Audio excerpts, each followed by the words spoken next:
7:35.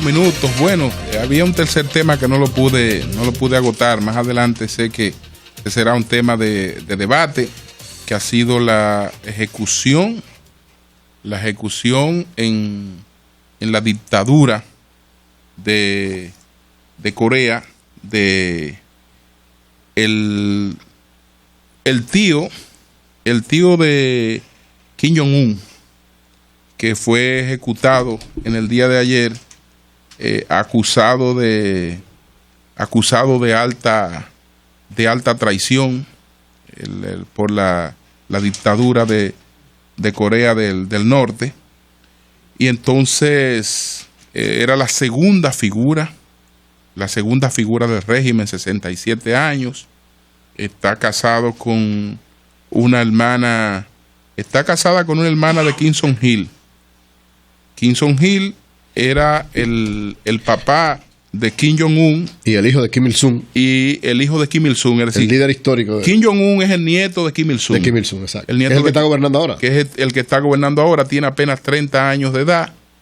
Entonces, se produjo un juicio sumario y de repente una persona del régimen, prácticamente la persona que era vista como el poder detrás del trono, es llevada a un proceso sumario.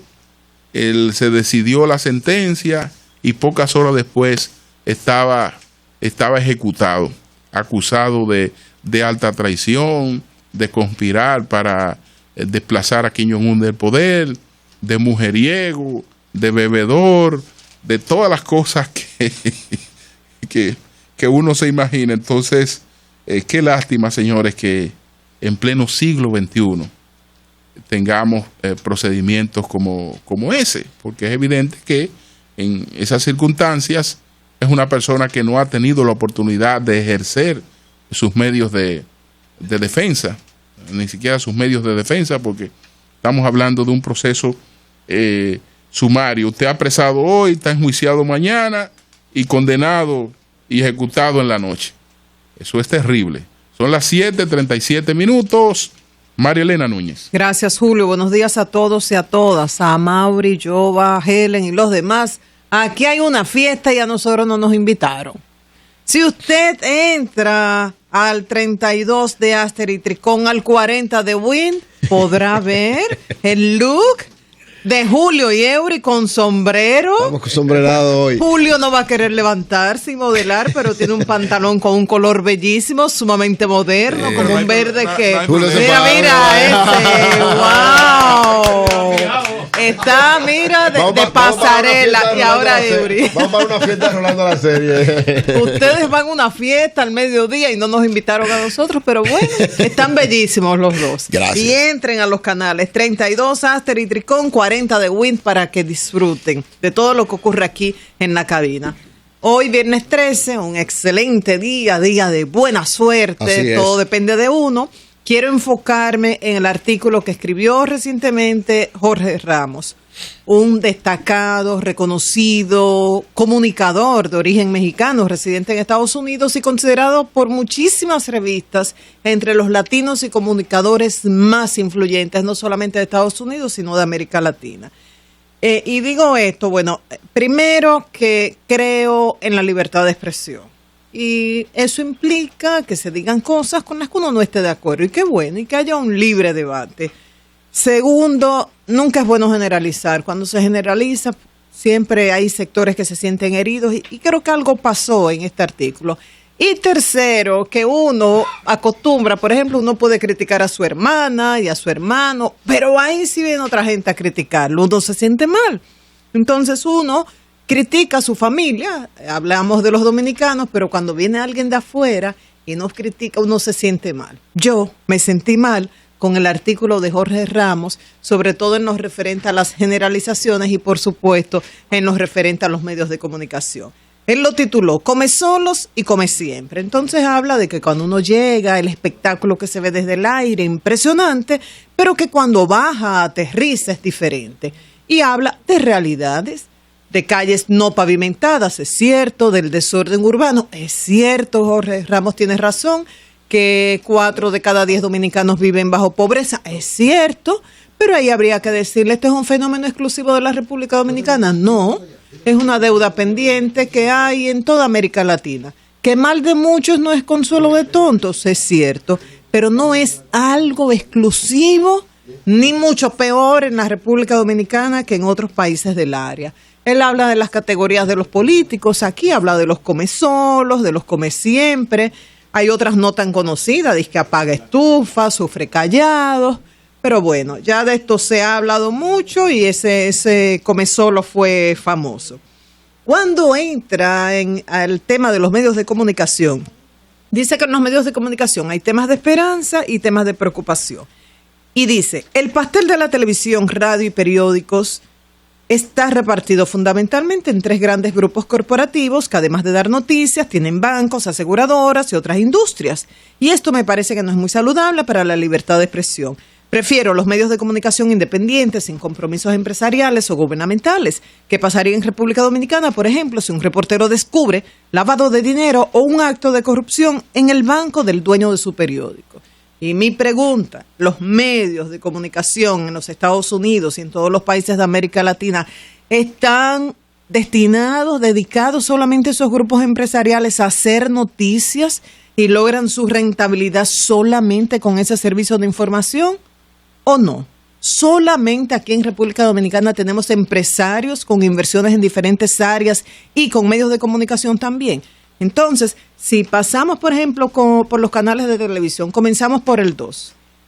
En esas empresas del grupo Corripio, en televisión, que tenemos Teleantillas y Telesistemas, hay periodistas sumamente críticos que creo que no pueden ser acusados de que se censuran o son autocensurados o se autocensuran. Ahí está Juan Bolívar Díaz en el 2, está Uchi Lora, Roberto Cavada en el 11.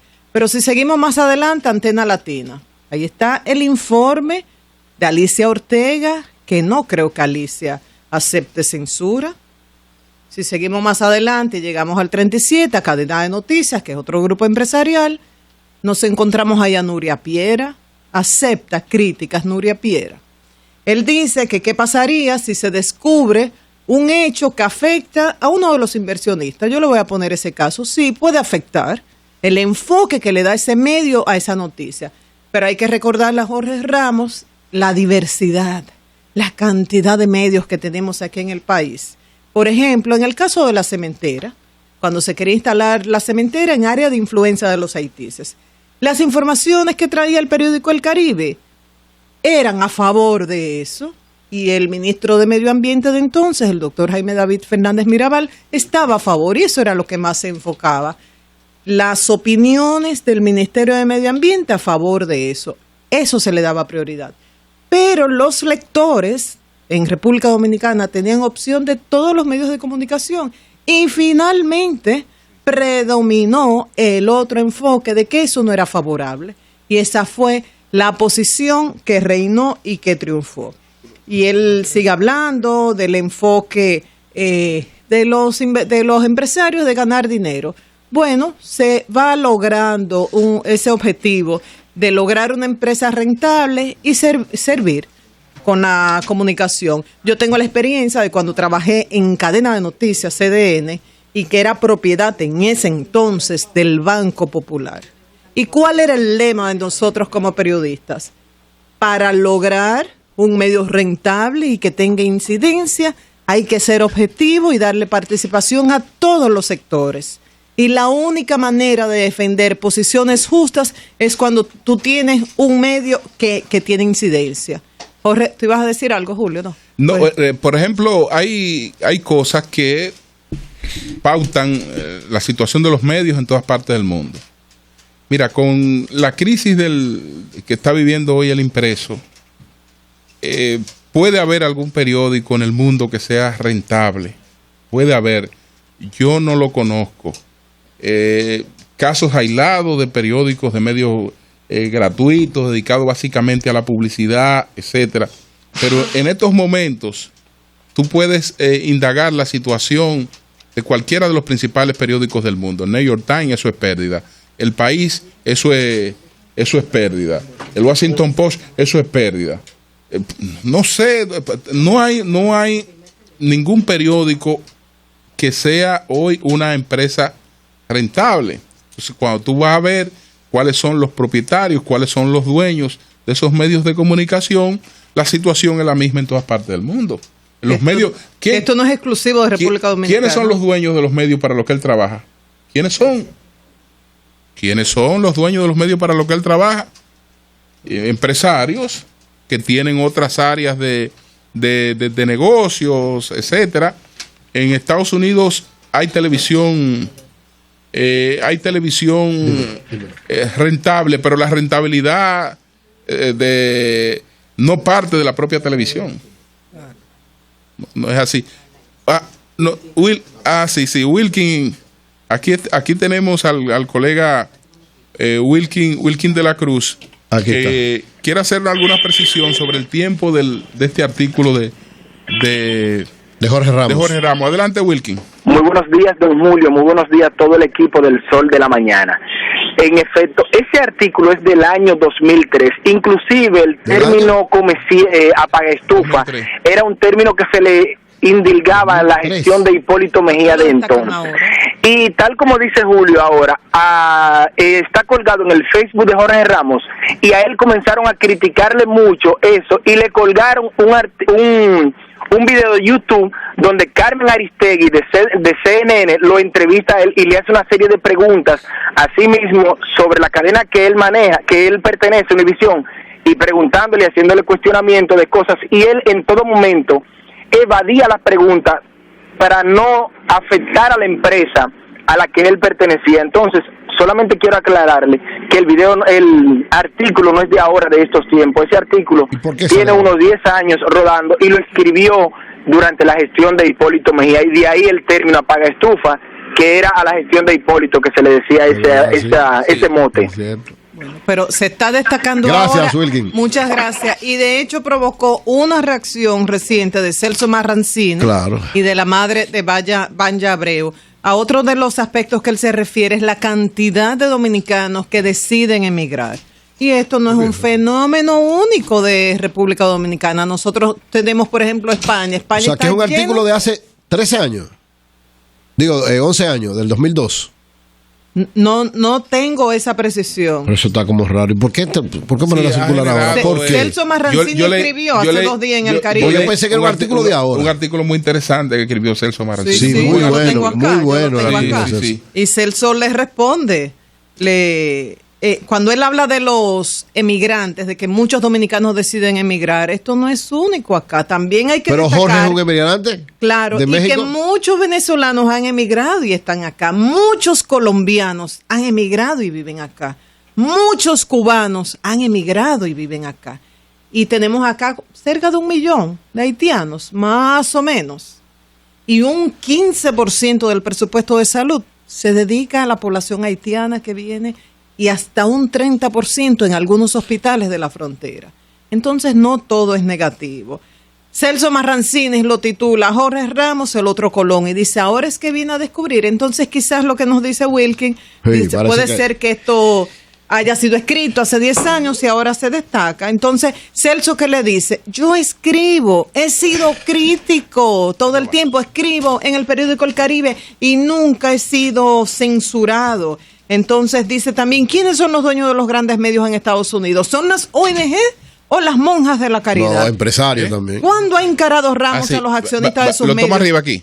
Aquí hay una persona. Okay. Buenos días, adelante. Buenos días, fíjese, él colgó en su Twitter con relación a eso. Eso fue un artículo del 2001. Y ustedes tienen que fijarse bien en eso, porque las críticas que le han hecho es con relación a un artículo que él publicó en el 2001 cuando vino a hacerle la famosa entrevista esa a Hipólito y eso. Ese artículo es de esa época.